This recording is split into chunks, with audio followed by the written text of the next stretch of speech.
নজিরবিহীন ছাত্র বিক্ষোভের মুখে 2018 সালে সরকারি চাকরিতে নবম গ্রেড 13তম গ্রেড পর্যন্ত বিদ্যমান 56% কোটা তুলে দেয় সরকার।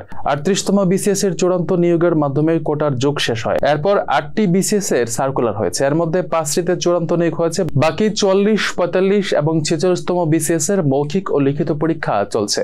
এর মধ্যে হঠাৎ এক রিটের পরিপ্রেক্ষিতে 2018 সালের কোটা বাতিলের সেই পরিপত্র অবৈধ ঘোষণা করে রায় দিয়েছেন হাইকোর্ট। ফের আন্দোলনে নেমেছেন শিক্ষার্থীরা। শিক্ষার্থীদের দাবি, কোটার কারণে মেধাবীরা বঞ্চিত হন, তুলনামূলক কম মেধাবীরা চাকরি পেয়ে যান। শুধু তাই নয়, কোটার জন্য নির্ধারিত পদগুলোর বেশিরভাগ পূরণ হয় না। জনপ্রশাসন মন্ত্রী প্রায় সরকারি চাকরির শূন্য থাকা পদের সংখ্যা জাতীয় সংসদে জানান। দেখা গেছে শূন্য পদগুলোর বেশিরভাগই কোটার পদ। প্রার্থী না পাওয়ায় এসব পদ পূরণ হয় না। কোটা বাতিলের আগের বিভিন্ন বিসিএস এর ফল বিশ্লেষণে দেখা গেছে মেধাবীরা উত্তীর্ণ হয়েও চাকরি পাননি। অন্যদিকে শত শত পদ শূন্য রয়ে গেছে। পিএসসির একটি ফলাফল অনুযায়ী কোটার যোগ্য প্রার্থী না পাওয়ায় 28 থেকে 38তম বিসিএস এর বিভিন্ন ক্যাডারে অন্তত 6000 পদ খালি ছিল।